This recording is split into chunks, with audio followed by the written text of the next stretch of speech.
Amen. Amen. Hallelujah. Amen. Amen.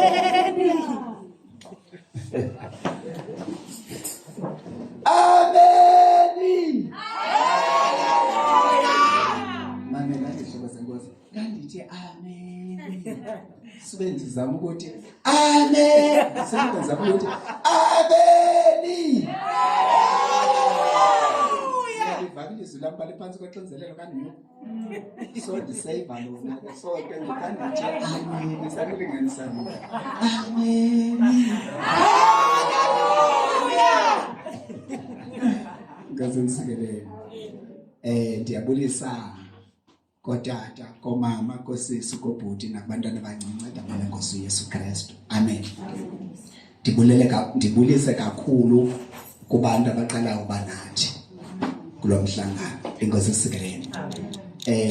Ndizawuthi ke kubantu abaqala ukuba nathi, yazi ndakhe ndeva sake sathi sinenkonzo ngapha bendakuthiwa sezithenjini eXhosa. Sendibaliselwa ke ngabazalwane emva kwethuba. Ngelo xesha kwakuthanda udlala uMr Mnoko kwi-keyboard.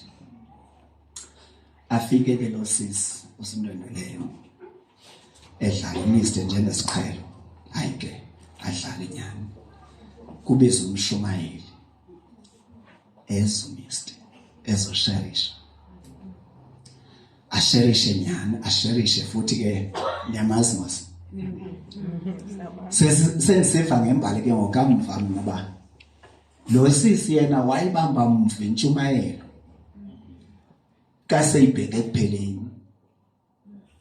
Yintoni embangele lonto? Iqale khona. Kuthe xa kusukuma uMr ngapha kwe-keyboard ethatha ipulpit okanye seza ngaphambili bezawushumayela, wathi yena enhliziyweni yakhe, u-keyboard player sizawuva ntoni apho, uzawuthini yena, uzasixelela ntoni?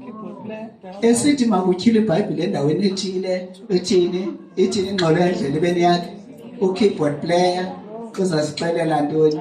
Uzawuthini yena kuthi u-keyboard player? Yakho bentshumayelo, u-keyboard player uzasixelela ntoni? Uzawuthini kuthi? Uzoyibamba bani man? Keyboard player lo ndimameleyo, ndimamela umshumayeli. Iphi intshumayeli? Yekupheleni. Uyayiva? Mamela ke. Yintoni le mna ke xa ndizicingela? Wabethwa kukho into esiNgesini ekuthiwa usuality conquers the brain. Ithi lento xa uyisise esiXhoseni, isiqhelo siyayoyisa ingqondo. Siyayoyisa nyani, yithani ke ndizapha kum. Mhlawumbi nawuthi ndiyamhlasela lasisa. Uyabona mna ke ndifika endaweni ekushunyayelwa kuyo ngale ndlela kushunyayelwa ngayo ngabantu abaninzi. Haleluya! Amen. Uyabona?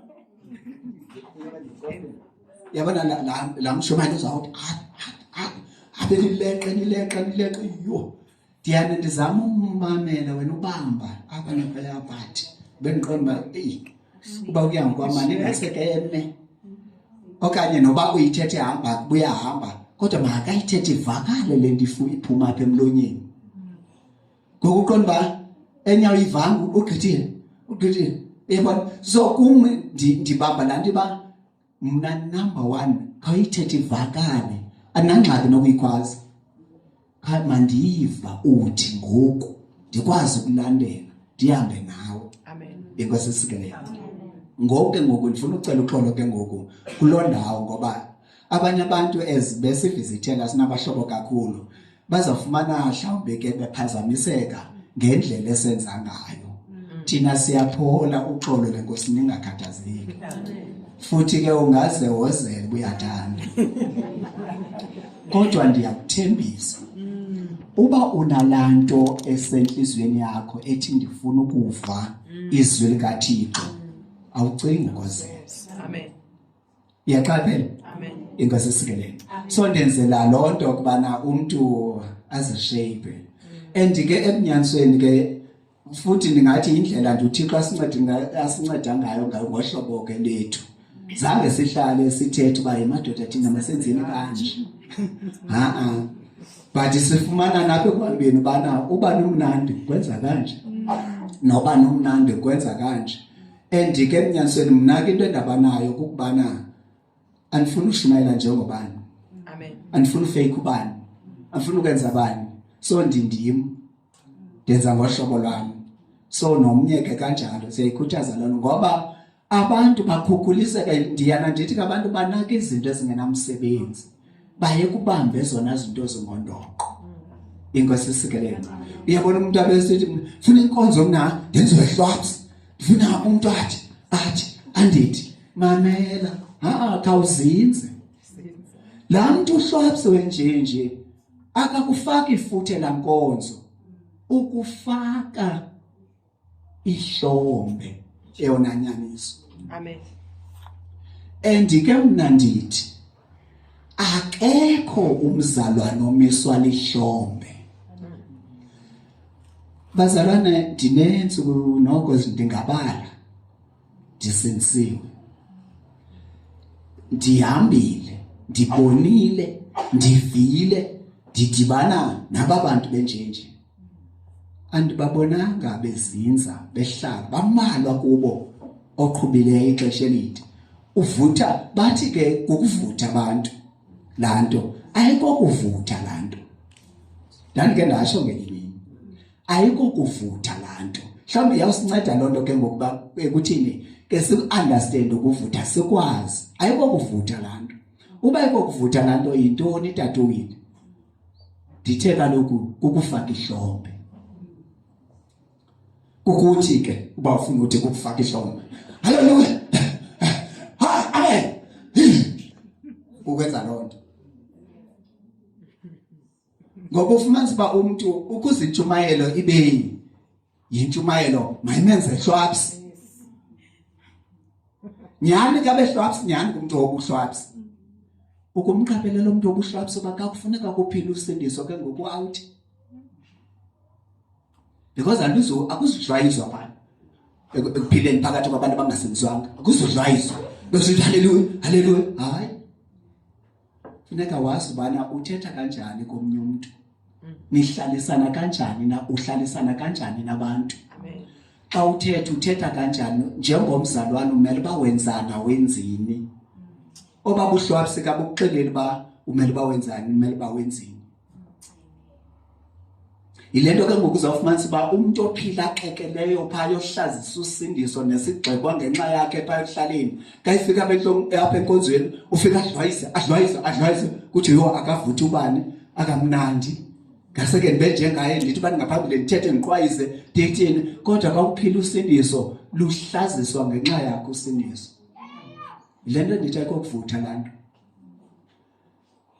yimani umisi udla ngotshoqho xa nithi nina nizama uthethela loo nto ke nisithi kukuvutha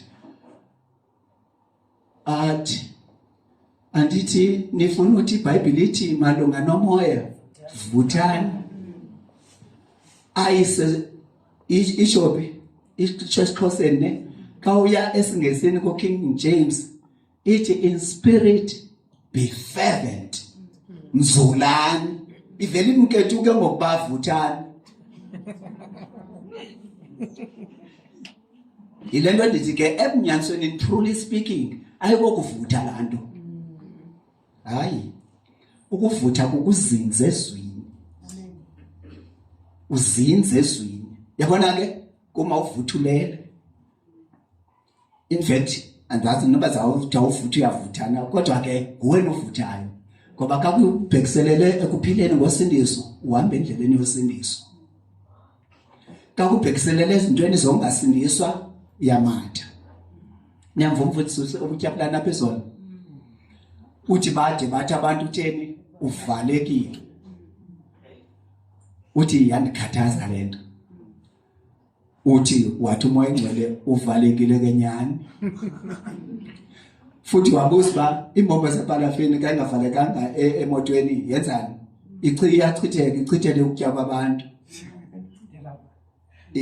iyaphokoka wathi banjalo ke bonke abantu abangena Yesu abanganjengawe ubomi babo buyachitheka wena uvalekile obakho ubomi bubambekile buphelele bulapha kuwe abuchitheki wamva ke ngokayithi hey yandimi ngokuthi ndivalekile andilanto inyanise ngqo yabona abantu abangasimswanga abangakhonziyo thina sikhonzayo sibanjwe imithetho kaThixo siphila ngokwelizwi likaThixo kubo sivalekile kodwa ukuvaleka bakutshoyo bona akuthethi ukuvaleka yekabela bona bathi sivalekile ngelabo bathi asazinto siyaphoswa zizisulu bona babona izisulu ezintweni ezichitha ubomi babo thina kuba sibhadlile sinengcinga kaKristu lento bayibonisa isisulu sithi ingozi kuwe ingozi sisikele abantu ke bavuthayo ke bona badlayisayo gabaleno xa kuthiwa kubo ngeke kuthiwa bavalekile because basebenza ngetiming wonke umcimbi bawubamba kwakwenziwa yonke into aphezweni nabo bayayenza ngelabo bayavutha bathi futhi bavulekile nyanga cha baqonda ukuvuleka ngale ndlela abavuleke ngayo niyayifana le ndithethayo ingasizikelele zinto nezithethayo zinto ndizithethayo ningakhathazekisa eBhayibhelini uzosilibaza ke kungecawe ndiyaxolisa ingasizikelele ixesha ngoku 11:51 nanteke last time target time at least ebulating 1 zawuzama inkosi incane cha into engiqaphelayo i-hour kumveli bencinci uyiveli bencinci kakhulu ingasizikelele but ngizawuzama uba ndiqhoboshe amen ndicela sityhele iBhayibhile zethu kwincwadi yama-Efese chapter 4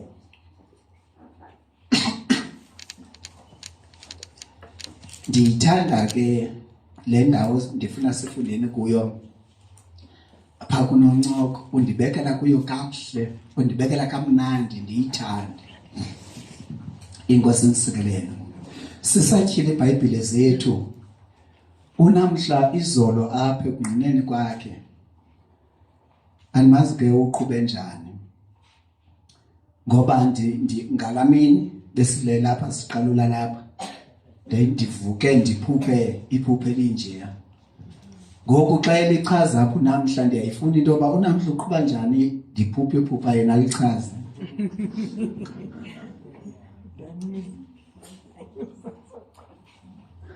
ingathi ke bethi kayithetha ningomchazo wamaphupha Kuchaza mamela ezelithetha athi niyalibona elikhula ndithi elikhula nalomhlaba urich ngoba ezelithetha uthetheni yalami ndiphupha mamela ke iwese ke ngokunamhla uba ingathi mina ke ngoku ndisekwela phupha ke kaniqhubeka ndiliphupha ndithi hayi kodwa kubhetele kule game kunalameko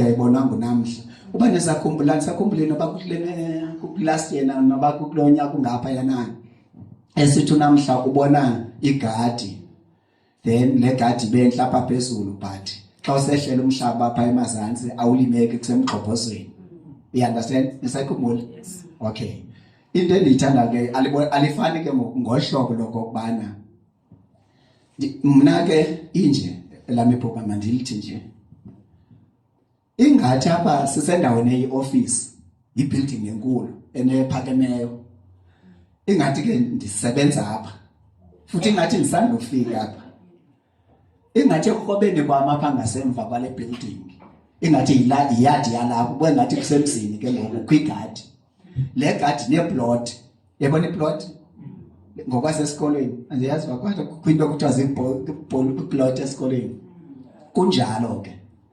eziploti zimbalwa ezikhangeleka zineveg but ezinye zikhangeleka zinomhlaba orich yabona umhlaba kawufertile kawurichile umhlaba uchumile yama ndithi sikhangeleka nomhlaba ochumileyo but njengoba nomhlaba ochumileyo zinokhulana nje olufuna uphambi kokutyala uqala uthi nje enze ba kube kusifana nelikhula imfino nomdlombo uyabona njengoba ngoba bandithi ndiyakhalela bana sizama into zotyala singatyala apha njengoba sinabasebenzi balapha sithini ndiyathanda udlala ngomhlaba nditsho hayi ke ndiqonda futhi hayi ndizafuna into zotyala ngokhawuleza ndityala apha ngengomso ingathi ke ngoku ndilungiselela base ndityale pha ndiyokha amanzi yabona amanzi ozamnkcenkceshela izinto ozamnkcenkceshela but ke ungathi kasihamba nale veni ndilayishela amanzi asabekeke ngaphandle lamanzi ingathi le veni andiyazi bakwenze njani ngoba ibiqhutywa ndim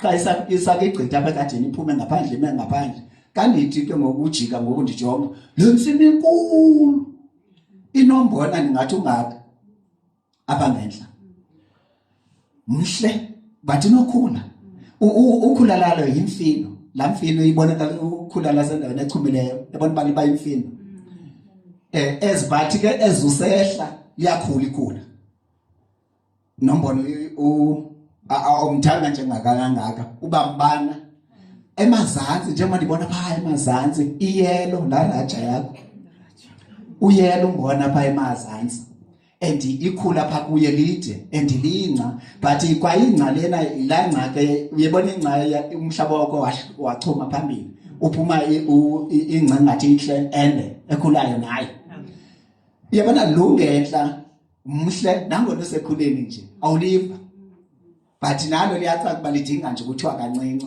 uyabona lizusokolisa but ezusihla ke ngopha emazantsi kube ukhona umbona nekhula ke ngolinintsi pha emazantsi okay ndithande kuba shoni kulela hlobo naw ke ngondivuye ke ngokungaphakathi ngelithi at least ngokunalanda ebingezantsi kunzima kwawuba ilimeke ngumxhophozo nokho iyakwazi ubilimeke ityaleke kubekho into nangona umbona ungemhlanga njengangasehla mamela ke phinda ubone ke ngoku nekhula lakhona libi kuneli langenhla that means kuyadingeka kusafuneka kusetyenziwe pha emazantsi andingumchazi wamaphupha ke nami kodwa ke iBhayibhile yona ichaza izinto iyatsho uba intsimi lena sithi andithi sithi siyintsimi kaThixo andithi so lento ingathi ke kwaba balivumela ilizwi likaThixo inhliziyo zabo bazivulayo lingene ilizwi likaThixo lenza umsebenzi uyenzeka kwaba ndingathi ke ngokwalendlela line improvement kukwaba bebekade beqhankqalaze gqithi phambili kubhetele ngoku kodwa abakafiki kule ndawo bakufuneka befike kuyo kusekhona ukuqhankqalaza ifuneke ngoku umuntu makadile umuntu nenhliziyo yakhe amen inkosi sikelele mna bazalwane xa ndicinga ndijongisa kum ndive ndiqonda uba naxa ndijonga inkqubo apha enkonzweni nendlela ekwenzeka ngayo ndive ndiqonda uba andiyazi uba inoba umuntu ufuna kude kuthethwe kanjani ukuze uba ayiqonde le nto uba yeyi le nto ifunwa nguThixo ifunwa umntu abakuthi inkosi sikelele kum ke ngokweliphupha lise ndixelele laa nto ke ngokubana ndake ndayithetha apha futhi nalaa nto ndiyakhumbula ndithetha into nge-appreciation andiyazi andikhumbuli ndicinga ngalaa nto yaye ngase yafika ngoku ndimapha ngaphambili and ndangayithetha ke esiyayifika uyanderstand ndixelele ke ngokuba nyhani niyayenza appreciation qha niyenzi nonke inkosi nisikelele so ke ngoku ifune sonke ke ngoku ngase appreciate le nto uThixo ayenzayo ngamanye amazwi laa nto ithi masiyibonise uba siyayibona le nto uThixo ayenzayo simncome uThixo ngayo amen inkosi sikelele ithi ke iBhayibhile kunevesi apha eBhayibhileni ethi lo obingelela ngokundibulela uyandizokisa amen sevana okay ndigqibeka mandiphinde ndithi qapho nje kule ndawo nibothetha nani apha ezireyidweni abantu bangaze bacinga uba abantu bamabandla abantu amabandleni abafundisi amabandleni okanye ubishop nomongameli banexhala lokulahlekelwa okanye lokubelwa amahlamente nibotsho into okubana nabantu enzela bana abantu bangoyika ukuthi hayi sikumamele sesihlehle siyancedakala intshumayelo yakho ubana xa ethe umuntu wangena nawe inkokeli zamabandla mazingabi naxhala. Injongo yethu ayikokuba abantu babo, ayikokuthatha abantu emabandleni bazojoyina thina. Kuba umuntu kulanda wakuyo makathi kuyayiva ihamba kanje aqonda uba makayithatha goduke nayo athi bethuna makesenzeni kanje ndive ithinto xa ngamanye amazwi ke ngoku ezi zii-friends ngabahlobo bethu nathi singabahlobo ba uthi uYesu ongachithiyo xa ndibutha ungakuthi okanye obutha kunye nathi ungakuthi. Yeyiva nanso xa and that is all. Inkosi sikeleni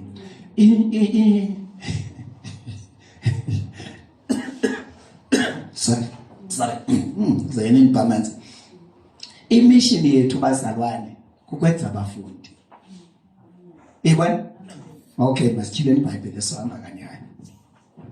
Dithe sifunda ncwadi yama-Efes ne chapter 4 isahluko sesine. Ithi inenhloko apha kumke kwizibhalo ezingcwele. Ithi ubizo lukaThixo lufumbatha ubunye. Bachanekile abangena phethanga izibhalo ezingcwele andazi bayithini kubo. But apha kuthi ithi ubizo lukaThixo lufumbatha ubunye. Inayedingi kule nansekule yakho namhlanje ithi umzimba imbumba yamanyama. Umzimba imbumba yamanyama. Hayi make sithethe ngeheading namhlanje. Umzimba uba bengabeka ngokwamazwi umzimba yimbumba yamanyama. Umzimba yintoni? Yimbumba yamanyama. Aye azibangamani namanyama.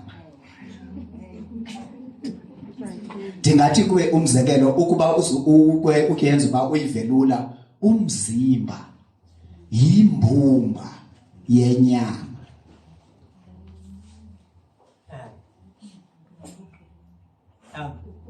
Uthina mkhaya? Umzimba nangu umzimba wami lo yimbumba yenyama yami. Uba ukawufuna uthi yimbumba yenyama, yimbumba yamalungu. La ndithi ke ngokulifumbatha ubizo likaThixo ithi lena ke leyam ubizo likaThixo lufumbatha ubunye. Ithi lena umzimba imbumba yamanyama ne namela njengoba sibizwe nguThixo usibizele emzimbeni ebandleni. Umzimba libandla elisililo. Mamela ke kanthe sililo thina si-United Saints Ministries asenza umzimba kaKristu uphelele. Umzimba kaKristu bonke abantu basindiswe emhlabeni wonke bangumzimba kaKristu. Eva lo mzimba ke ngoku yimbumba yamanyama. Naxa umnye umzimba lo mzimba wami nje kanje yabona lo mzimba wami ke wona ndingathi umzimba kaKristu uqobo. Umzimba kaKristu ukanje unesandla unezandla unenyoka awunanyoka unezandla unenyawo ezinyoka unamehlo unomlomo unentoni ekhapeni. Kodwa ke lo mzimba kaKristu kasibhekise ebandleni singumzimba wakhe thina. Niyayifumana? Ithi ke ngokulento ithi ubizo likaThixo lufumbatha ubunye umzimba kaKristu imbumba yamanyama. Njengoba sibiziwe singabazalwane sibiziwe mosisonke njengoba nganimeni andifuna ukutyhola abantu abangabizwanga ne maqala baphakamisa abantu ababiziweyo. Khizani mamelani ithi iBhayibhile andani banake nayivananga lenzeni ubizo lwenu nolwenyulo lwenu luqine. Iphinde ithi kwenye indawo baninzi abamenyiweyo bambalwa simenyiwe okukumenywa ke kokubizwa ingwesisikeleni sathi sesibiziwe sinjalo kwanabenyulwa ifuneke ngokuba wena ke ngokuziprove wena ubungumenyulwa na okanye yenzulwe inyulo lwakho luqine ngoba uzinze kulento kuyo uyibambe kakuhle lento ubizelwe kuyo uhambe ngayo ingwesisikeleni masihambeni ke khawufunda uverse 1 uthini funda apho ke ndiyithanda apho kuwe verse 1 simameleni ke verse 1 ngoko ke mna endingumbanjwa ngenxa yokuba ndisisicaka senkosi ndiyanibongoza ziphatheni ngohlobo olungawuthobiyo umgangatho wendima enamiselwa yona nguThixo mhla wanibiza iyavakala imike yakho hayi funda mkhambi bandithi noba sindlebe sami kwabase-Efese chapter 4 verse 1 ngoko ke mna endingumbanjwa ngenxa yokuba ndisisicaka senkosi ndiyanibongoza khawume kuloo ndawo ke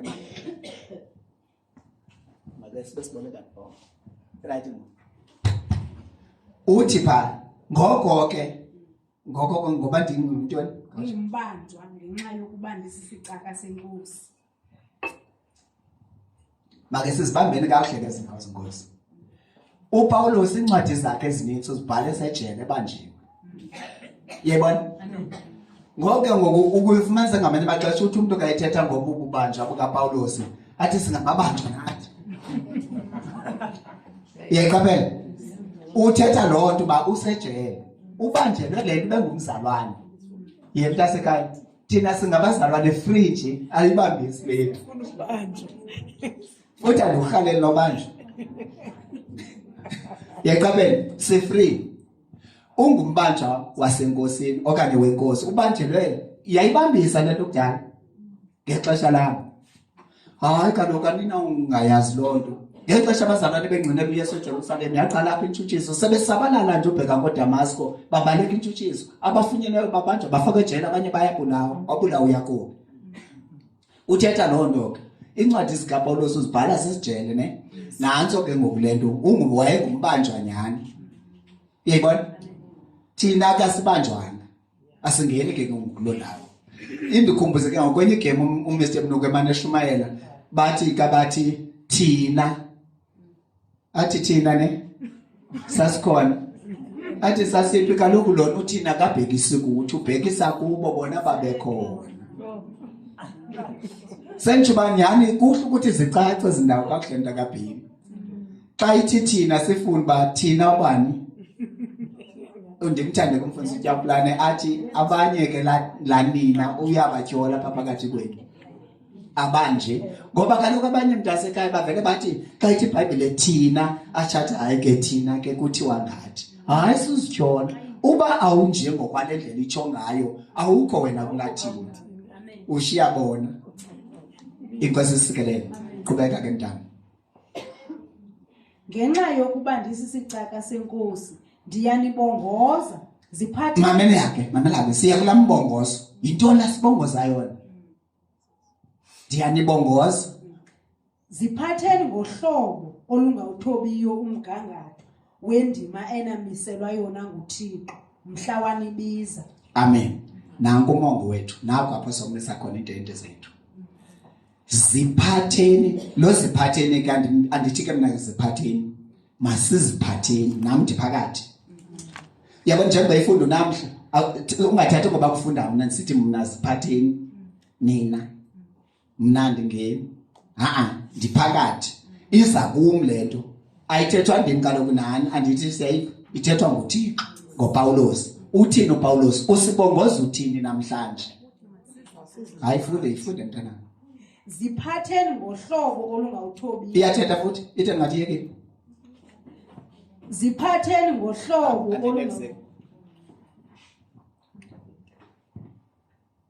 ziphatheni ngohlobo olungawuthobiyo umgangatho wendima enamiselwa yona nguThixo mhla wanibiza ake siqapheleni ke ngoku masiziphatheni kanjani masiziphathe ngohlobo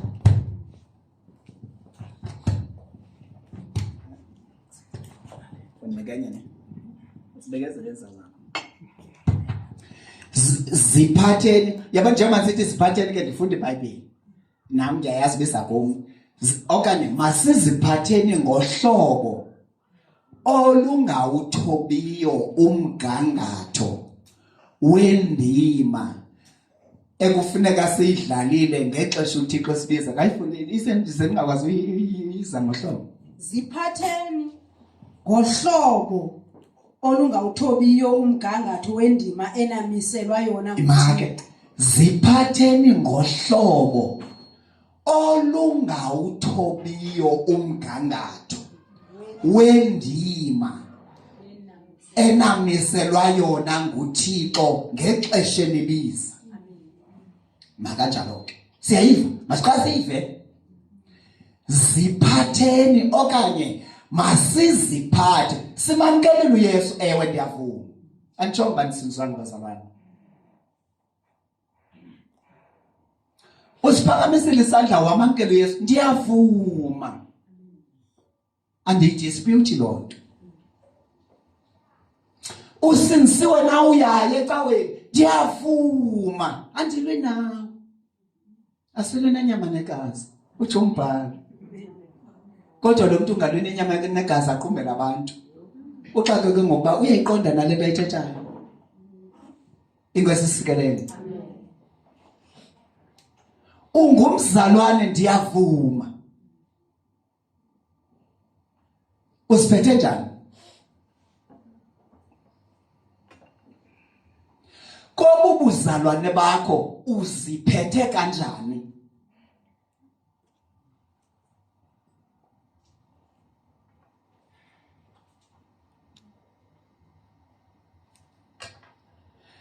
Ndiyayazi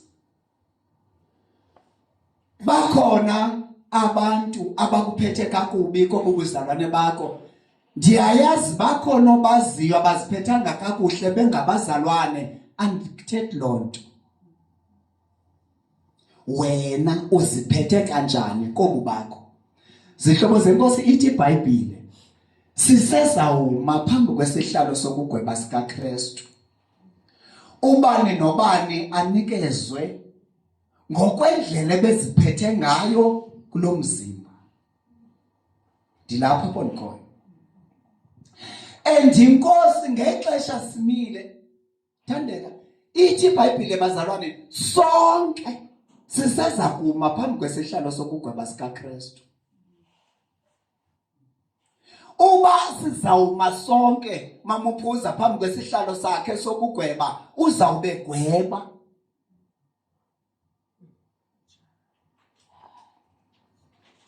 Yilento ke ngoku ifuna apho ndikhoyo ke ngoku njengoba usitsho lombhalo namhlanje sivuzelela ngawubana uzawufuna umuntu yeyani na yonke lento yenziwayo. Kuthe uThixo thetha nathi kangaka utsho ngisukuthini? Uthixo uzityilela ntoni zonke ezi zinto ngohlobo sityilela ngalo? Utsho ngunceda Thixo. Ngoba uyayazi uba ngexesha esibiza mama wami ebefuna sibe nendima ekufuneka siyidlalile. Le ndima ekufuneka siyidlalile inomgangatho ekuwo. Uba inomgangatho ekuwo ayifuni into ozofika dlale ngale ndlela afuna udlala ngayo. Sayine standard. Andani banyawuva nomgangatho. Ine standard.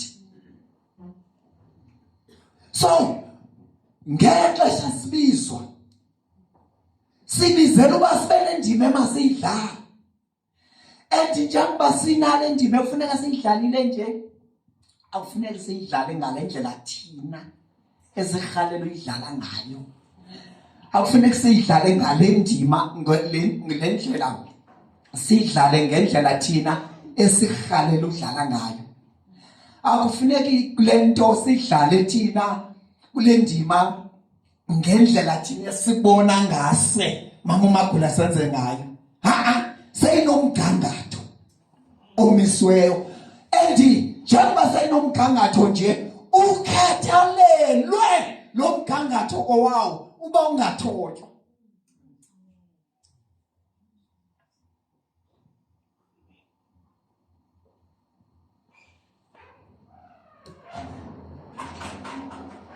Andazi noma niyayiva ngohlobo endiyiva ngalo namna.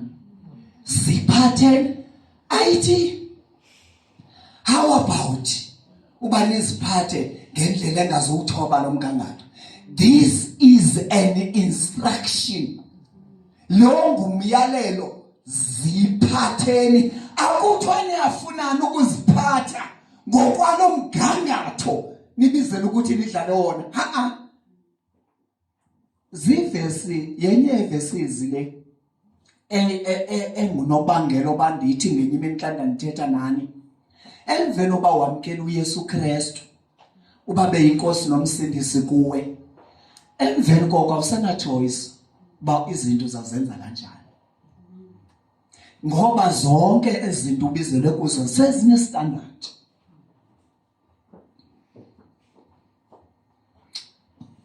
Sorry, sihlobo zenkosi uba niyiva kakuhle ayidibani nalona. Ngoba uba kuthiwa ziphathe, akuthiwa uyathanda nokuziphatha kanje okanye uva kanjani xa uziphatha kanje, kuthiwa ziphathe ngendlela engawuthobiyo lo mgangatho. And wonke umuntu ongaziphathanga ngendlela engawuthobiyo lo mgangatho akanasiphelo sisezulwini, ngoba uzobe akaziphathanga ngokwelizwi likaThixo. Uye yena tata uBillie waziphatha ngendlela uthobayo umgangatho wendima amiselwe yona ngexesha ebebizwa. Yiyo lento ekusinisweni ihlobo zenkosi ndingafiki ndiliphile ngendlela endilibona ngayo, afike uDlamini aliphile ngendlela alibona ngayo, afike omnye aliphile ngendlela alibona ngayo. No, sekunendlela lidesignwe ngalo, selinendlela already elimiselwe yona. Inkosi sikeleyo eyethu nje just to fit in. Here I am. If awufuna ukuthi here you are, then stand aside. Yekani nje bazalwane bilizwe kaThixo lona lingafike lithi stand aside. Ngoba okokuba ngaba awuphili okanye awuhambi okanye awuziphathi ngale ndlela iBhayibheli itsho ngayo, usecaleni wena sowuzikhuphile qobo. Sasikunye uThixo sincede apha ngencwadi yezenzo. Uthi umfundisi wami xa ishumayela kwincwadi yezenzo, bathe abendlu yesikhungo kwezandawo bahamba kuzo uPawulos, xa bebona abantu ngobuninzi beguqukela evangelini elishunyelwa nguPawulos, baqala baphika okanye bamphikisa uPawulos. Uthi uPawulos xa bevusa ke ngokwabantu uba bamchaze, uthi nina niziveza ngokwenu ukuba ningaphandle, nina nizikhupha ngokwenu, and bekumele uba nenje njalo ize ndigqithele kwabentlanga. Bazikhuphe ngothini? Yona iBhayibheli khange ithi imane ecaleni. Bona ekungavumelanini kwabo nale nyaniso uPawulos ayidandalazisile, ndaweni yoba bavumelane nayo bavukelwa ngumona. Kuba ke thina singomaJuda asivukelwa ngumona, thina sivukelwa zinkani mntakaBhili, songafuna ukuguqukela enyanisweni lesiva. Inkosi sikele dihlekiswa kabubo khulu nokulunga kukaThixo. Inkosi sikele ngoba uThixo yena usazi kakuhle apha ezinhlizweni zethu.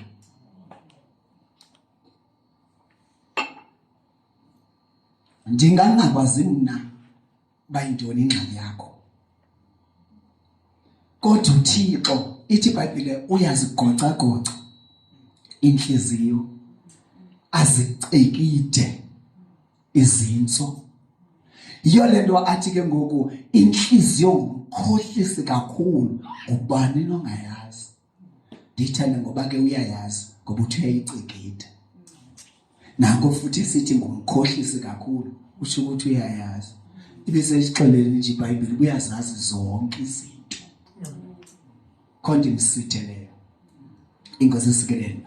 Mamelani ke izihlobo zenkosi. Ithi iBhayibhile masiziphathe ngendlela engawuthobiyo umgangatho wendima ekufuneka siyidlalile ngexesha uThixo sibiza. Ngamanye amazwi ngexesha uThixo sibiza usibizela uba sibe nenxaxheba. Uthi uMr Mloka xa ithetha ngaloo ndawo phambilini uthi sizi-partakers kobo bukumkani. Kunendima efuneka siyidlalile ebekelwe thina eqabele kobo bukumkani. Ngamanye amazwi ke ndingathi kule ndima efuneka siyidlalile nansi ubekulahlekile. Asizuye embhalweni zawukota nje. uYesu ngexesha evukile uthina abazalwaneni bashiya nomyalezo othini? Hambani ukuyozenza abafundi zonke inhlanga.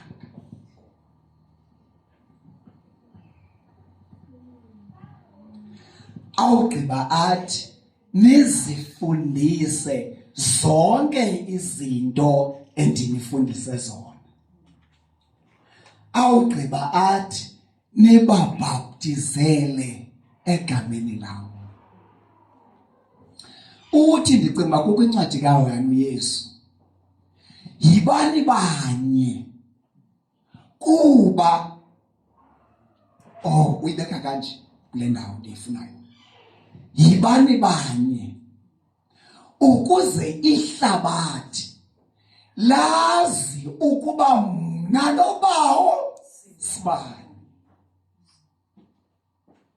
Yilaa ndawo ke ndifuna siyibambe phaa entlokweni kwi-heading kayithi ubizo likaThixo lufumbatha ubunye. Athi kuleni iBhayibhile ubunye imbumba yamanyama.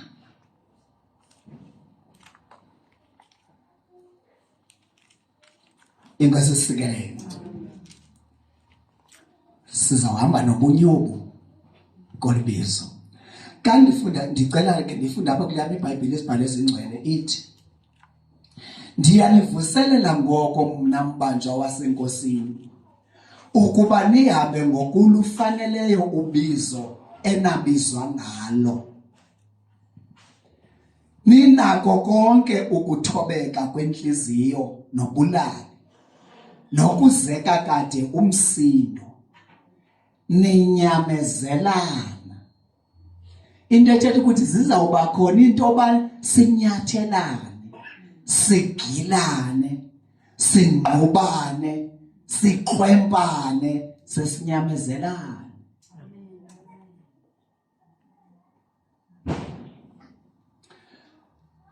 Phambi koba ndigqithe makengqithe kule ndawo.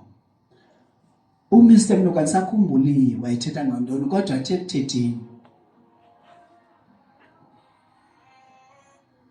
okokuba ngaba wena awuphazami ukumosha omnye umntu okanye wenze ngendlela ebengalindelanga ngayo. Uba awuyenzi loo nto wena nje isidala apha ebomini bakho, sukwazi ukum-understanda okanye ukumnyamezela nokumxolela oyenzayo loo nto kuwe. Kodwa okokuba uyayazi uba nawe ukungenzi kakuhle, khawum-understand nomnye xa engenzanga kakuhle kuwe. Uba awuyazi loo nto, soze ukwazi unyamezela abanye abantu.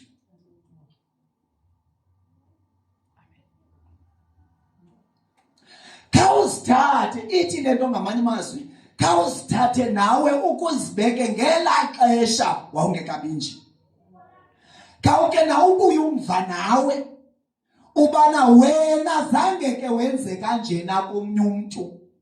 Uyabona uba bekwafika kuloo ndawo utsho ukwazi ubana naye uphazamile njengoba nam andike ndiphazame.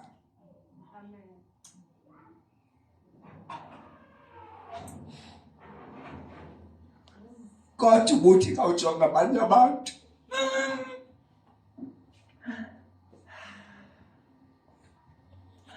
ubuthi xa ujonga abanye abantu ubajonge ngathi ngiyimithini bona abanawuphazama, nguwe wedwa nophazama. Awuzukwazi uphilisana nabantu, awuzukwazi futhi nonyamezelana nabo ngabesona kuwe. Uyayiva ayithi unyamezele wedwa, ninyamezelane.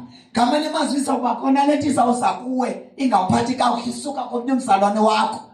Phola, hlisa umoya. Mamkele ngokwenze loo nto kuwe isengumzalwane wakho futhi.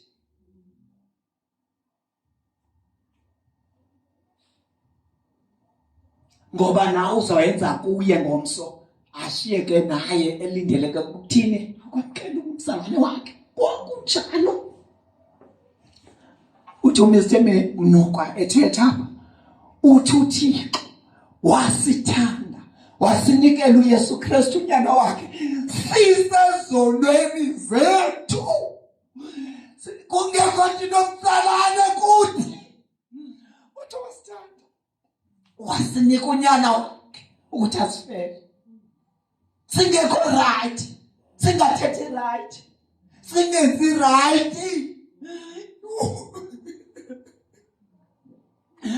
Kutheni ke ngoku wena uzawuthi uzibamkela abantu ukwazi usebenzisana nabo uzulinde baqale benze right? Ngokuba njalo bamkele lilizwi.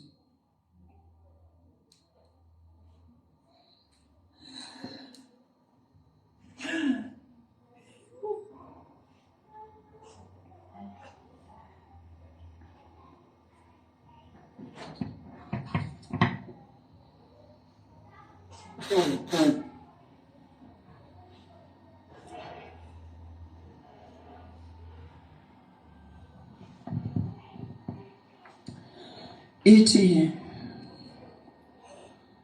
okay, iBhayibhile ithi uThixo akanabulumko, ububulumko.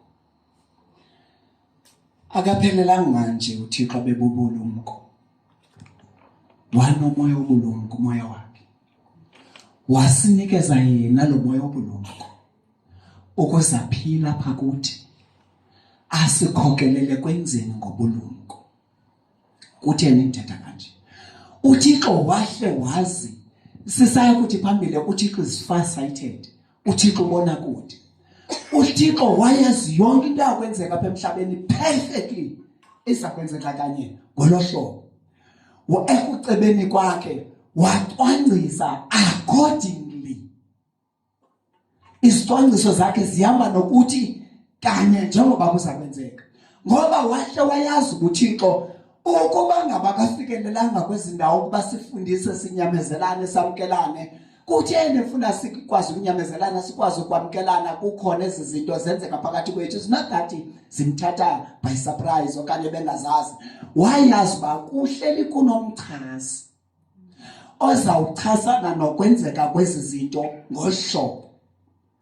Zeke ngokwathi xa echasa umchasi thina afika amehlo wethu sevulekile. Mamelani bazalwane, uyabona uba abazalwane bathi ngokuba kumoshayo bengenzi ngale ndlela ubungathanda benze ngayo, but wena ushiye kubamkela ezibanga abazalwane uhlale nabo. Emva koko bazawudlula kweso stage, badlule kwelo xesha, bazibona izinto kakuhle ngohlobo nawe uzibona ngalo. Emva koko nihlale kakuhle. Mamelani, uyabona mna noDlamini andikhathanga nabomntu angawuthwala kamhlaba uyalingana, ngeke sehlukanisa. Kodwa asizange sisuke sihlangane nje instantly. Siqale sangquzulana, ukungquzulana kwethu kubana ndingaboni ngale ndlela abona ngayo. Athethe athi ayihambe kanje ke mntaka wethu, xa isenzeka kakuhle yenzeka kanje nakanje nakanje nakanje, ndibuye. Ndiphinde ndibone ke leyo athi ke kule ndawo ke mntaka Willie iBhayibhile ithi ndihle kulonto. Ndihlangana ubalisele ndimane siqaphela nanye ngani. Inkosi sikelele. Then ke ngoku emveni kokuba nam ndibone izinto ngalendlela sibona ngayo, then we combined. Kube lapho ke ngoku sesathandelana khona. Sathandelana kangangento kokubana nento ke ngoku efuna ukusehlukanisa ayikwazi. Ngoba sifikelele ebunyeni benkolo.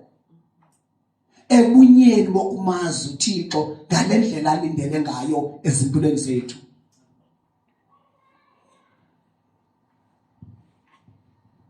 Bensafunda. Ithi kaphela uthu apha kumninyamezelana. Uthu 3 nisenziwa masiphinde sivuke ke umuntu behalela ulala. Nizawuzenza zonke izinto ngamanye amazwi zilapha ngenhla nisenziwa luthando. Awuzikuzenza ukwazi unyamezela abanye. Uzakwenza yintoni? Luthando. Kubani uthando?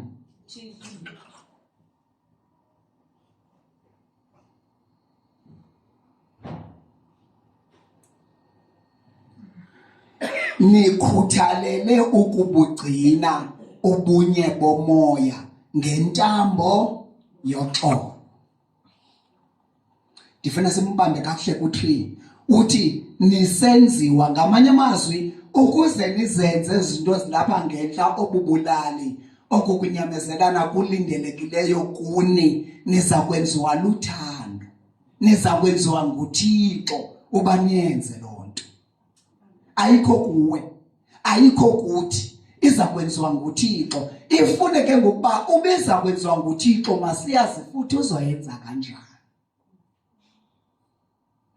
Uthi uYesu kuphendula kulondawo kwincwadi kaYohane 17:17 bawubangcwalise ngayo inyaniso ngoba ukuze bamkelane banyamezelane baphilisane ngendlela ekulindeleke ngayo bababe bangcwalisiwe ilizwi lakho, balungisiwe lilizwi lakho, batshintshiwe lilizwi lakho. Yilento ngokisenzela inhlungu into okubana umuntu sibone ba ziyaqhubeka iservice, ziyahamba inkonzo, ziyedlula inyanga akeva. Uzawulungiswa intoni yena ukuze abe ngumuntu ulindelekileyo? Ngoba nakuye umile lo la verse 1 ukuba makaziphathe ngendlela engawuthobiyo umgangatho windima ekufuneka siyidlalile ngexesha uThixo esibiza. Yonke ke ngokusuka kuliveni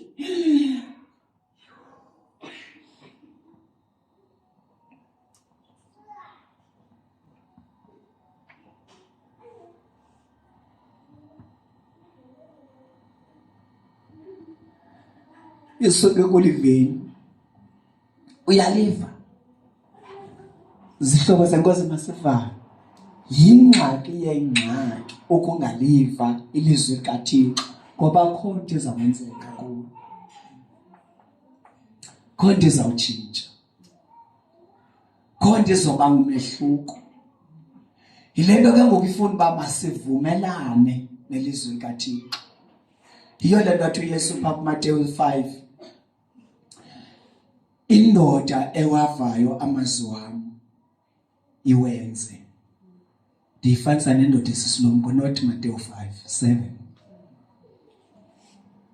Yona ethi ukwakha indlu yayo iyakhelela ulwanweni. Fika imimoya ngoba izawufika. Zifika intshutshiso ngoba zizawufika.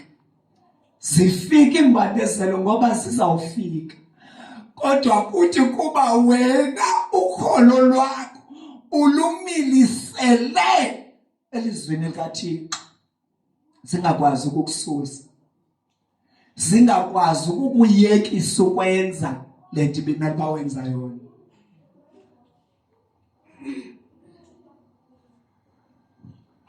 Thike ngokwena uvanga nto. Awazanga nto. Lumiliselwe nini ukholo lwakho? Okanye uzawulumilisele nini ukholo lwakho? Uzawuthini ka kufika intshutshiso ezizolwa nalento ngokusathana uhlele khona ukuze achase uba yonke le nto uThixo ayibizayo ingaphumi. Wena uzawukhuthazwa yintoni? Xa befika kaloku abazalwane njengoba besithi iBhayibheli sinyamezelane. Xa befika bekungquzula funeka unyamezela uzokwazi ukunyamezela. Ngoba nasekunyamezeleni ugcinwa lilizwi. Ube nomonde bayi bazoba right. Nawe umonde uqala kwakhe kapha kuwe uthi ufuna ukubamba kuphumelele kumele baphumayo ningaphumi ithi ngoku ingaphumiyo kanti izawuphuma ndizawuba right.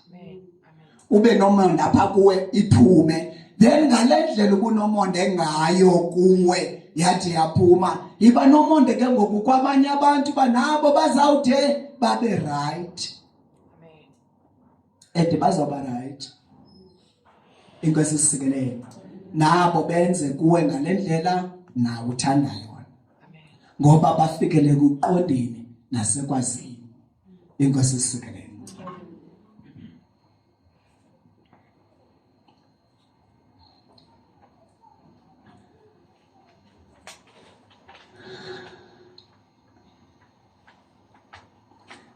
Mamela ku verse 3. Nisenziwa luthando.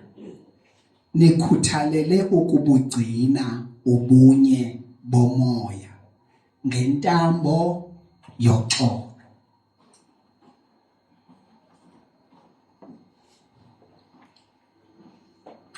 Siza kwenziwa luthando basizenze izinto ngoThixo esingcwalisa ngelizwi lakhe.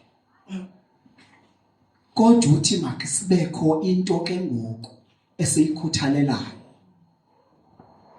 Into leyo ukugcina ubunye bomoya. Kanjani? Ngentambo yoxolo. Ngamanye amazwi asikwazi ubana sibe banye kumoya lungekho uxolo phakathi kwethu. Yile nto ke ngoku uzawufumanisa utshaba lihlala lisebenza uba makuhlale kukhona ukungaboni ngasonye phakathi kwakho naye. Lijonge ntoni? Makungaphili uxolo phakathi kwenu. Ngoba ukuphila koxolo phakathi kwenu nizawuba banye. Le nto ifuna nguThixo kuthi. Itsho ke ngoku xa sibanye sikwazi ukuphila ngendlela engawuthobiyo umgangatho wendlela uThixo befuna sihambe ngayo. Zihlobo zenkosi, ukuba uYesu uthi yena nobawo banye and kufuneka sibanye thina ukuprova lonto funeka yenzekile. Ngoba ubunye bethu takabhili abuthethi nje ubunye bethu kubantu abangaphandle. Kuthetha ubunyani bukaYesu ekunye noyise. Yilonto eyayibangela kwincwadi yeSenzo chapter 2 uba abazalwane ngosuku olunye behlanganisene kunganyali okanye kube lula uba kusindiswe over 3,000. Ithi iBhayibhile babe banye, bemxhelo mnye, bemoya mnye, babevana,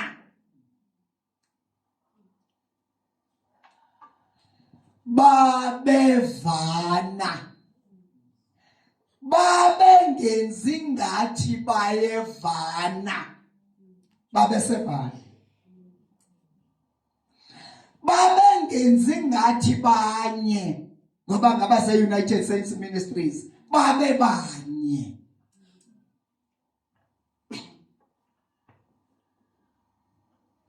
Isiseko sale ministry sipha kwincwadi yezenzo.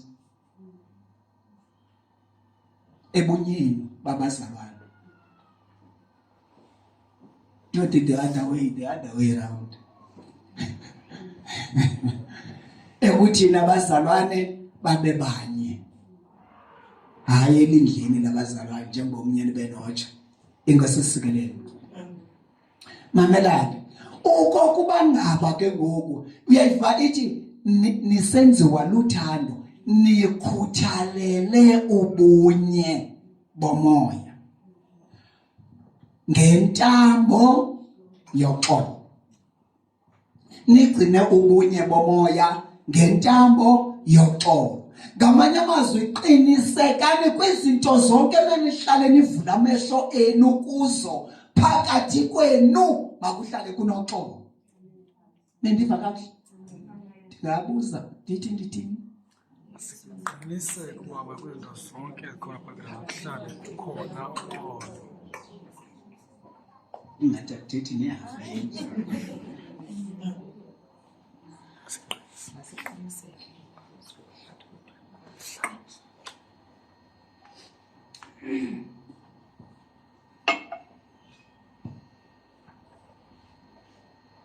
Kwakho umprofeti eBhayibhelini owakuthiwa nguHezekhiya. Uthi uThixo kuye, nyana womntu, abantu bakuwenu khawubave khawumamele. Omnye nanko ethetha nommelwane wakhe, bathetha ngomprofeti.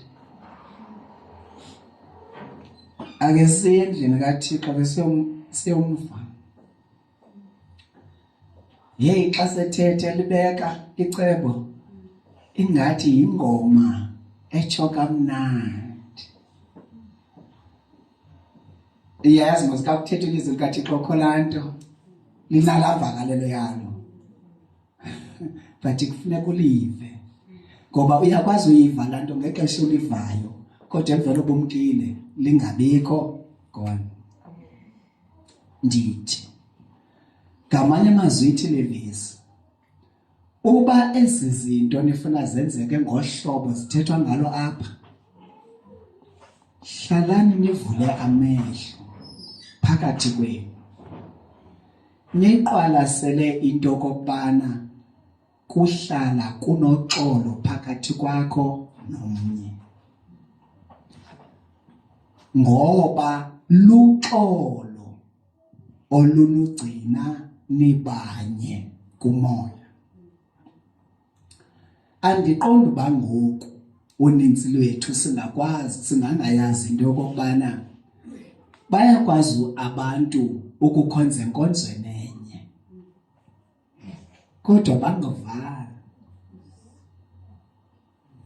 Ngoku seyipruvekile into yokokubana ukhonza endaweni enye kona kodwa akuthethi imvano. Nditsho laa nto ithi ihlobo zenkosi bayakwazi abantu ukuhlanganisana endaweni enye, futhi behlanganisana kule ndawo enye nje bonke bengabeli bandla bengabelihlelo kodwa bangovani.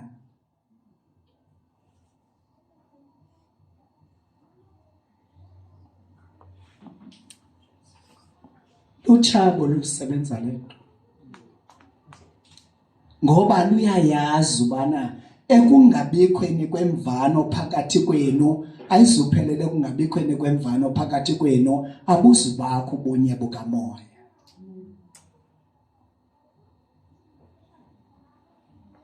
Yile nto ke ngoku umzalwane othe wancedakala nguThixo wakwazi ubavuleka amehlo wakhe ingqiqo yakhe akwazi ukuyibala kakuhle imihla yakhe ekuphileni kwakhe ukuzenze njengoko elindelekile. Ngamanye amazwi azuzele inhliziyo yakhe ubulumko. Uyayazi uba zintoni ekufuneka ezijongile phakathi kokuphila kwakhe nabanye abantu, ngakumbi ke abemi. Zihlobo zenkosi, soze ukwazi ukuthi ungakwazi ukuvana nabazalwane uyavana nabantu abangasenziwanga ngaphandle. Hayi, soze. Hayi mna ndiyakwazi, uyaxoxa. Nditsho kanjani? Abake bavana abantu abasenziwe nabantu abangasenzanga. Nditsho kakuhle bake bavana. Ungake uhambe nami ithatha ixesha elingakanani lo mvana yami. Ukuvela nje kwento phakathi kwabo banquzulanayo, banquzulana ngoko nangoko futhi banquzulane unomphelo. Bebevana.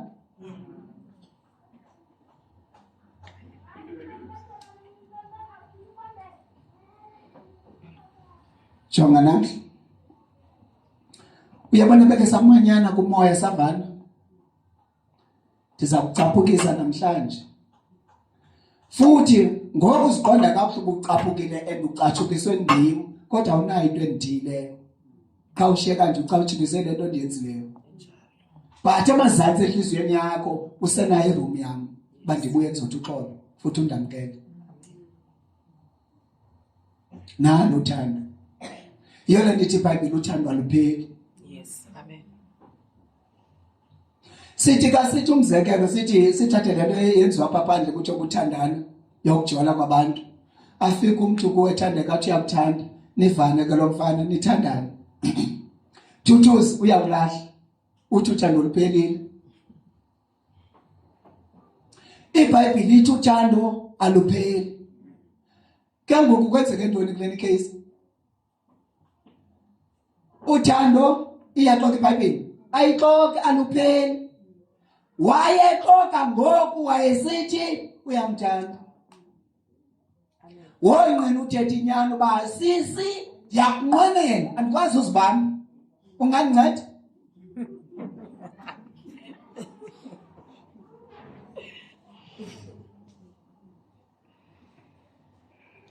Hayi kwaba badala ungakubuya umva.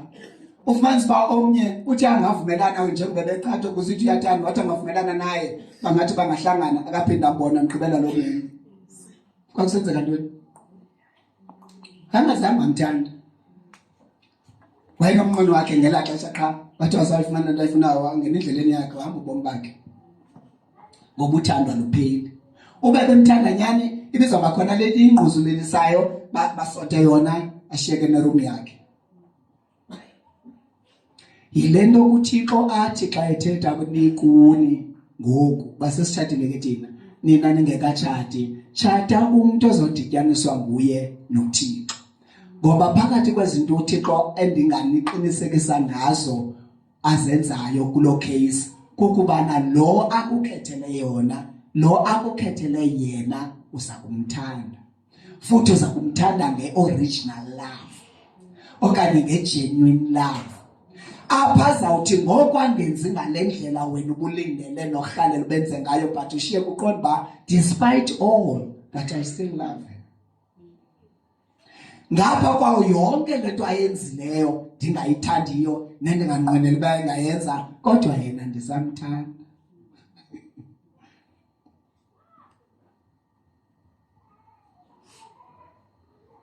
Inkosi sikelele. Nisenziwa luthando athi ke nikhuthalelani ke ngokunina. Sinikuxanduva ngoba kaloku ithe pha ngentla masingawuthobi umgangatho wendima ekufuneka siyidlalile ngexesha uThixo benayo ngexesha esibizi. So ukuze singawuthobi ke ngokumgangatho funeka uxolo phakathi kwethu. Ngamanye amazwi ukungabikho koxolo phakathi kwakho. Hayi nje uxolo original just uxolo. Uxolo in fact funeka phakathi kwethu kukho ubunye bukamoya. Obugcinwa qha luxolo phakathi kwethu. Yize ithi kwiNdumiso 119 banoxolo olukhulu abawuthandayo umyalelo wakho. Banoxolo olungakanani olukhulu abatheni abawuthandayo umyalelo wakho. Sekuthele kude kuthi olukhulu njo lwabo lubaxelwane kuba noba kungenzeka ntoni phakathi kwabo kodwa ithethe yanhlukwano yanaphakathi. Bangangaboni ngasonye ngale ndawo into abazoyenza bazohlala balungise le ndawo ingaboni ngasonye, balungisane, baphinde bathini bahambe kuyo. Yiyo le nto athi umprofeti bakhe bahambe nababini endleleni enye bengofana. Bakhe bahambe. Hayi thina kodwa sike sibabone behamba. Omnye adabe ngemva komnye, waje kushiywana apha kule ndlela. Phofu baye endaweni enye, basuka endaweni enye. Baye endaweni enye, kodwa bashiyana apha endleleni. Babe bengantlonta ndithi tata uBhili, yithi uneyakho imoto maMbhili uneyakhe. Nizaphe esenzini nisuke eSlondon. Ngene kwakhe imoto. Uhunqa. Naye angene kwakhe nizapha phofu. Phofu nobabini naphinda nejike.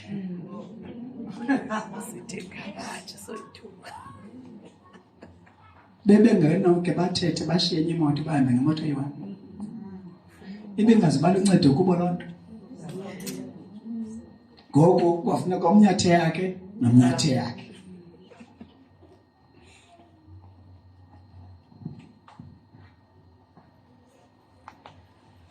Banye umbuzo wami lapho ke hayi kaloku iBhayibhile ayithanga nabo bahlanganiswe nguThixo mabangahlukaniswa. Banye mos yake ayithanga iBhayibhile uba watshata nawe unyamanye naye.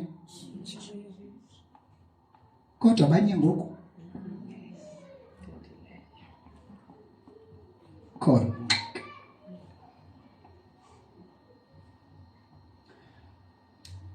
ababanyanga ngoku.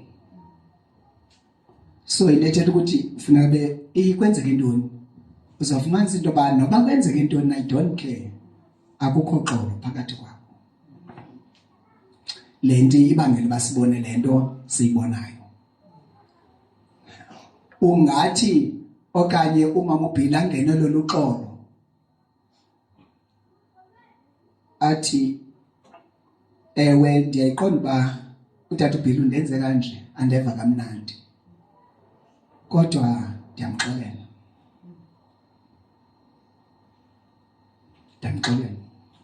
Futhi ndimxolela ngoba andifuni kungaphili ixolo phakathi kwethu. Umxolela ngenxa yeso sizathu. Umxolela engacelanga xolo. Wena uthini? Umxolela. Ukumxolela kwakho ngalamzuzu uzawuziva unoxolo. Olu xolo nalo lulo luzawukwenza umamkele. Into ozoyibona uzobona uba uthi ngoku masithi ngala xesha ubusangena iqhwakazi noba uyamjonga. Ngoku usuke emveni koba umxolele uvuka kule ntsasa uThixo kohlule uba mawumxolele. Uthi tata uBhili ngingakubekela amanzi uhlambe. Okanye ndingabe ndigqibela uhlamba ngoku ndingakuvulela. Ndiyonqena ndiwavulele ndicinga uba uzawuhlamba kanti awuzuya kwangoku uzawuyaletha abebande. Elo xesha umhlekazi bengekacinga uvuka yohlamba. Athi hayi ndivulele nkosikazi, ndivulele. Ulotywe yile nto othethiswa. Ngoba sezixelele entliziyweni yakho uba ndawuphetha ndithethe ngoku xa ndiyesiphaza ndiyofuna ihafu yesonka basenze breakfast. Kodwa isuka emntwini endlini. Into endikhathazayo ke ndisekuloo ndawo kubantu abatshatileyo kukubana bavumela tata uBhili kwenzeka izinto bangathethisani. Kanti nithetha kanilapha enkonzweni ndenza umzekelo kuba sendithethe ngabo ke ndizawuthatha bona. Kanti andithethisani nonkosikazi, sawuthetha apha enkonzweni. Singemka apha enkonzweni siyoshona asiphinde sithethisane. Siyeke le nto ihambe ixesha elide. Indidine ekugqibeleni ndiyofuna amaphepha edivorce. Wothuka yena ngayifeka kwisitulo sayinapha.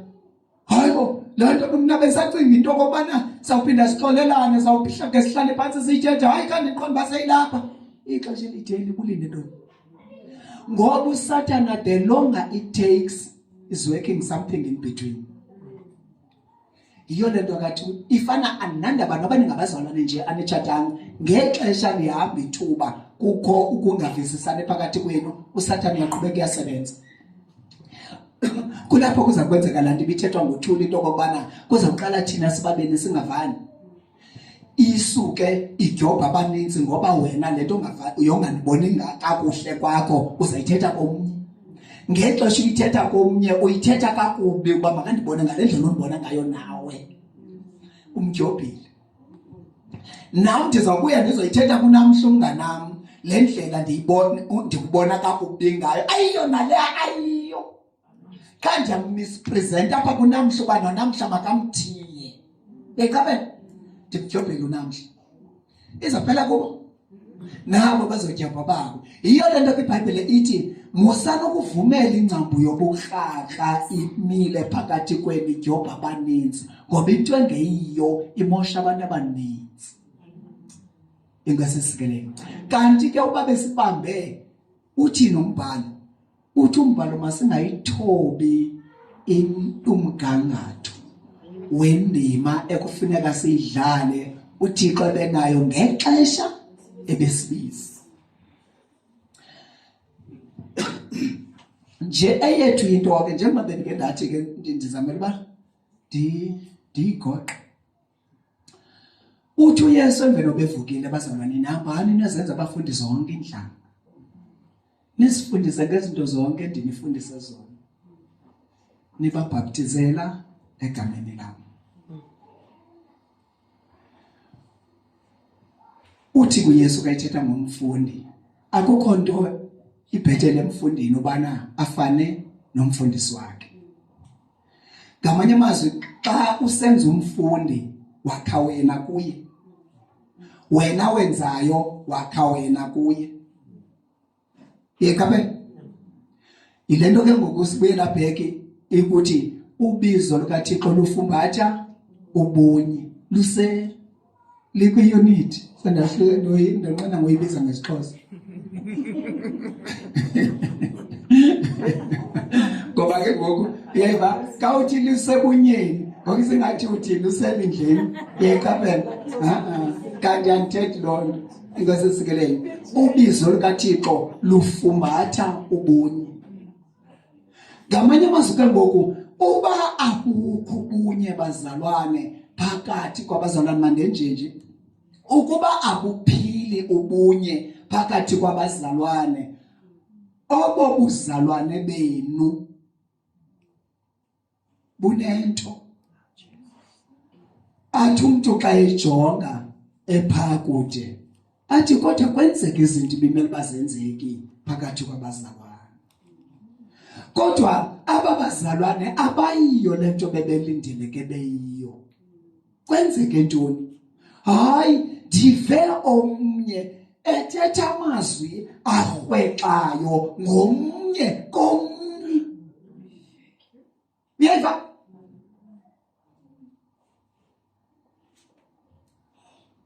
Kwenzeke ntoni? Ndive omnye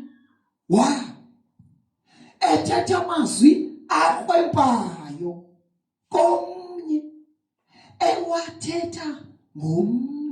Ngamanye amazwi uthetha kakubi ngomnye komnye. Wenzani loo nto? Kasebiza ngegama elinye. Uyahleba. Ndive omnye ehleba omnye.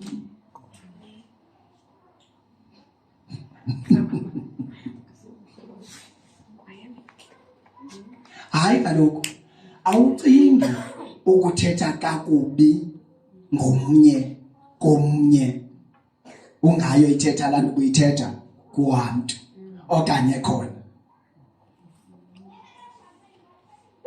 Bypass purposefully. Umphephe ngabomu ngoba unoyimela phambi kwakhe. Ngenye ixesha uyafumanisa uba ayikho. Uyaqamba usisi. Zawuthi usisi ke ngoba ivamisa ubanintsi phakathi kwenu. Okay, ngoku kuthiwa sengene ke mafusana kuni uyaqamba ubhuti. Uyaqamba ubhuti. Phakathi. Hayi kuthiwa ningenile mkanyana phakathi. Abasifaka. Masiye kanjalo ke mina zathi kungaqhuma kubasiwe. Inkosi sisikelele. Uthi umkanyana hayi bayasifaka. Ningamfaka kanti ubhulu bakhe sebengenile. Xa bengenile ke inkosi basingenele nathi. Ngoba kuzathiwa otata. Okanye abazalwana bangotata nabo ngoku bayahlekwa. Mamela ke wanga ichaphazela kudlamene ngenye imini uba awufuni ubahleba abazalwane yithini bancoma. Uzofumanisa into yoba sowukwazi nje umhleba umzalwane awu ingxaki yakho ayikho uhleba abazalwane yaqona kukuba awuke ubone into enhle isenziwa ngumzalwane nantsi yona ngxaki yakho kufuneka udile nayo awukwazi ubona into enhle komnye umuntu into izibenhle kufuneka kube kanti isuka kuwe okanye ingawe uyakwazi umuntu wabantu enxibe ijasi enhle andimhlanga ke ebaleni enjengakanana beqabela inhle imfanele iyamlingana ayikho waxiwaxa beqona usukuthi ubone umuntu eyincoma inhlephi lento isengathi vuxa nje kuwe oh yintoni ingxaki yakho awukwazi ukuncoma into izibe kanti ifuneka inconywe kufuneka ibe kuwe okanye ibe ngawe okanye angathi anganconywa ayinhleletyasi iyakufanela ikulingene usuthi ke wena uba ubusazi yami bekubuza uba yekabani lejasi hayi bekunconywa indlela qha afaneleke ngayo endimamelani ke nempahla ke tana iyakwazi ukuyenza into yeqonda uthi yes awuzondibamba bazawuthini iyakwazi ubana lento ingeyo yami kaMr ndithe makandiboleke ndive ndiyinxibe ivele ingandifanele into uyayiba ndivele bemhle njengoba ndiboqoboqo ndisibe ngathi ndiround uyayibona inkosi sisikelele but ke wayibeka kuMr ubana ukuze kuhlale ku-right phakathi kwakho ncoma ngexesha uncoma ubulala laa nto ixakayo ifana kaloku noba ubathanda abazalwane ubathanda kwakho abazalwane ubulele laa nto kumthiyileyo uyigqibile yize athi uThixo emthethweni wakhe mthanda umelwane wakho ngale ndlela nawe uzithanda ngayo uthi umthetho andithi andazi ke kasiya ku higher grade elubabalweni lithini lona mthande umelwane wakho ngale ndlela inkosi kuthande ngayo ndimthande kuzwele kayithi sithi umthetho unzima ubabalo livele liye ku higher grade belisathi umthetho mandimthande ngale ndlela ndizithanda ngayo ubabalo livele lithi ngale ndlela uThixo andithande ngayo uThixo ndithande ningathandeki ke azazi wena andiyazi yakho icriteria wena ubuzithanda xa unjani yeqabela but into endiyaziyo mna ba inkosi mthanda umuntu imthanda engathandeki nawe ke mthande ngolo hlobo umuntu akathandeki kanjani kungoba kenzi ngohlobo ufuna ngalo akenzi kuwe ngale ndlela uhalela nawe wenze ngayo kuwe wenza ngendlela athanda ngayo nawe you don't know why wenza ngendlela athanda ngayo awazi noba kutheni and awuzukwazi until awuzukwazi ude wazi futhi nje ungazi nje khange umbuze nombuza nomxesha mhlawumbe uba ukukwambuza bayakakuxelela bakethana ndimoshwa nguwe ndikumosha kanjani nasisi ndidikwa ile nto uba ufuna ndithethe mhla ucacileyo likhona igqobhoka belithethe lapho lithi ndisendancedakala ndakwafuneka umuntu athethe nam ngemini endicacileyo uba ndithethe uba ndifuna uthetha ndizuthetha ngosethetha ungayithini into yabantu abanjalo kukhona abantu abanjalo hlobo zenkosi ndikhumbula sisendisebenza naye ngapha emsebenzini uwathi hey undinomntu ngapha kuthi okufuneka ndithethe xa ecacile naye uba kacacanga ndithetha andithethi naye ngoku ndiqonda yenza banengxaki nalomntu vendithi ke ngokwazileyo acacela uthetha vendithulo kwami ngoba ndikwele nto yakho ba ngoba ucacile namhlanje uthetha funeka ndithethe ke ngoku ngoba noba ndikhalela uthetha ngoba njalo ke kuthi funeka simamkele njalo yeqabe kwenzeka ntoni kufuneka thina samkelele inyaniso ngaye uba wenziwa kungazi mamkele nje yake athi akaseniswanga maze ngesithi akaseniswanga yiyo lento kanje so izinto sibona ngendlela yakhe funeka senzeke ngale ndlela athanda ngayo okay akaseniswanga njengoba akaseniswanga nje akanamiselo othi makaziphathe kanjani yena lo ndlela ayibone right ke miyeke wena ke ngoku nommiselo othi siphathe ngendlela engawuthobi umgangatho obubizelwe kuwo kulento kolubizo ilento ke ngoku ithi ngoko wena Antimosi uzapho ke ngoku lammiselo uthi yenza kwabanye ngale ndlela ungathanda nawe benze ngayo kuwe ndiyayibona le behavior ayikho right le ndlela aziphathe ngayo ayikho right uba funeke ndithethe xa icacile okay wena ukungathanda iyenziwe kuwe lento ayenzayo bengenawuthanda wena ke bonisa oko le uthanda yona wena ilento ke ufuna ungatshintshanga umlinganiso lento ke ngokuyenzayo wena intshumayelo phakuye futhi umncokolise kakuhle nithi saqhubeka ke ngokumnandi incokole theni lo nto izolo bendingarhalela uthetha nawe qha ushani wandikhulisha daba ngathi molo wena wavalo wakho daba ngagqitha empilweni ke ngoku ndithethe lento bendiqonda bandihalela ke sithethe wawona wakho loo nto ke ndiyarhalela sibuyele kuyo ke ngoku siye-attend uyaqonda la mazwi wakho uyaqonda wathetha kakuhle awulwi naye uyayazi bazamwekha semkile senehlukene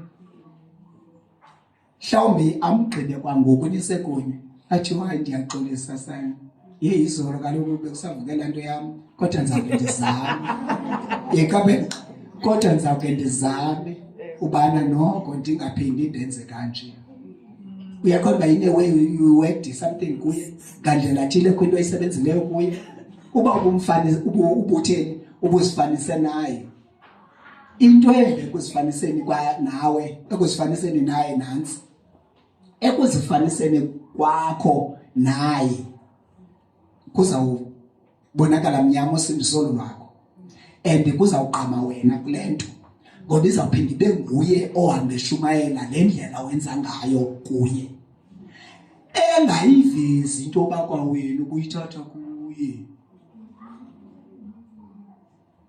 ubumbetha ngesakhe sephakamisa le yakho uqhamisa le yakho ngoba kaloku wena usindisiwe ifimele kunomahluko ngoba kaloku umbhalo uthi wena ulukhanyiselo lwehlabathi uthobile ke ngokumgangatho wekhanyiselo ithi ke iBhayibheli ubityiwa inasongo izawuthwana ukuvakaliswa ngamanye amazwi what good are you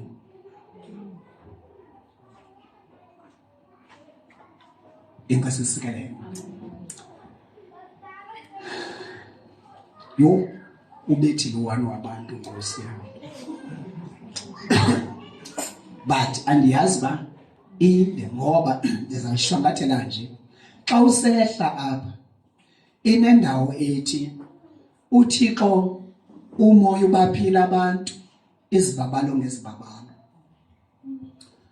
ukuze abanye bafundise bathini xa usehla ne ndakunika umoya ukuze uziqhebezelele ithi ke ngoku xa ufunda uverse I think ngo-12 ithi ukuze abangcwele basulungekiselwe umsebenzi wolungiselelo ukwakhiwa ke komzimba kaKristu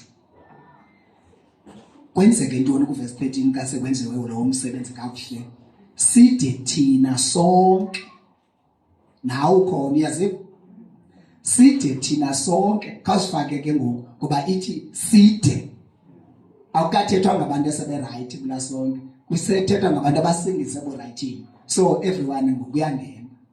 Yabona? Wonke umuntu uyangena ngoku. Side thina sonke sifike kubo ubunye benkolo nokumazi okuzeleyo unyana kaThixo. Okokumazi okuzeleyo unyana kaThixo ithi kusebudodeni obupheleleyo, emlinganisweni wobukhulu bokuzala kukaKristu. Uyayiva? Ugcwalisa uYesu ukwenzeka kwezinto. Mamela kuverse 14.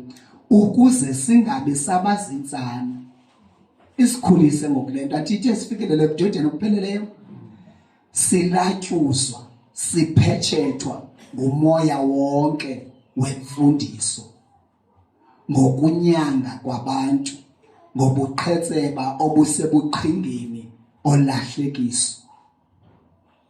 Xa sesifikelele koba budoda bupheleleyo, asisazuba zintsana. Sabe sifikelele budodeni obupheleleyo, singaphetshethwa nayenye imfundiso esebuqhingeni nasebuqhetsebeni bolahlekiso. Ngamanye amazwi, enenkohliso yokubana singaphili ngokwalendlela silindele kuba siphile ngayo. Inkosi sikeleni. Ngoba iphulo lotshaba bazalwane kukubana sifumaneke phambi kwamehlo enkosi xa sisima phambi kwesihlalo sawo sokugweba, sifunyane siwuthobile umgangatho. Ngamanye amazwi singekho worthy, singafanelwanga uba samkele. Inkosi sikeleni. Nawe ke ngokulento ifuna umuntu ozaziyo ezindawo, azifaka apha enhliziyweni yakhe, aqonde uba ndim lo ulindeleke uba aphile ngendlela engawuthobiyo umgangatho uthi wendima uThixo benayo ngexesha enibizele entsindisweni. Ndicinga uba ke suba becinga ngendawo ezinje abazalwane xa besithi lunganyeliswa usindiso ngenxa yam. Kungafumaneki ke kubekwa amabala kuThixo angamfanelanga ngenxa yendlela wena oziphethe ngayo kolusindiso lwakho. Inkosi sikelele. Masivuseleleke ke ngenxa yalo mazwi. Bendithi make sivuselelane ngezindawo ubana lento esibizelwe kuyo inomgangatho. Ile ndima ekufuneka siyidlalile afuneka siyidlale ezubane erhalela uba angadlala ngolohlobo. Kunomgangatho omisiweyo ekufuneka thina sithe match wona, okanye thina sizilungelelanise nawo, ukuze ekugqibeleni ke ngoku sifumaneke ezoJamkhaya uba singabosindiso. Yaze ide ithi iBhayibhile mamam, masiyibethe ithi tu intswelakwazi abantu abazintswele kuqonda ngenxa yokwenza okulungileyo. Ithi kwenye indawo enze baze kuthi noba besenyelisa bethethe izinto ezimbi ngathi ngokungathi singabenzi bobubi, kodwa ngomhla ukubonakala kwenkosi sebavume uba eneneni besingengaba abantu bebesithi singabo. Singabi inkosi ethi singabo. Kobe kunini ke ngokulomini? Ngoba umntu uzawuthi kwawude kube nini na ndiba ngenza right kuthethwa ngam kakubi, kwawude kube uYesu ba it takes. Amen. Makude kube uYesu ba kwawude kubuye yena ukuze kwenzeke loo nto. Thina masihlalene kuthini senza lento kulindeleke ubana senze yona, noba bathini abangaphandle. Xa bangathethi kakuhle ayikho kwetoko, thina masiqiniseke nje ubana thina senza kakuhle. iBhayibhile ke ndizohlala phansi bazalwane bami ithi mabenje nje abantu ukucinga ngani bathini ngabafundi bakaKristu, amagosa emfihlelo zikaThixo.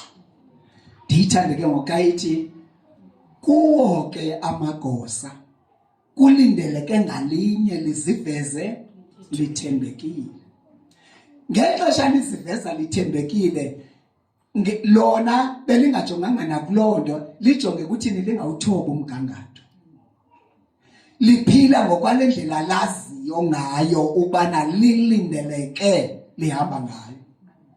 Lithi ekuhambeni ngokungawuthobi umgangatho okanye ngokwezibhalo ezingcwele ngokulufanele indlela ngokulufanele ubizo libizwe ngayo lafumaneka libenza abantu bacinge kabini xa belibona bathi ngeke makube unoyesu makube usindisiwe noba kodwa kwenzekani kodwa akafani nathi. Omnye ngatsho njalo inkosi isikelele intoni imbangela uba akukhuphe kubo indlela owenza ngayo wenza ngokwahlukileyo. Omnye uzobuza into engxaki yakho uthini ithini into yakho usinisiwe ngoba sejabuze nje ubusinisiwe uba indlela leyahlukileyo uyayiva inkosi isikelele.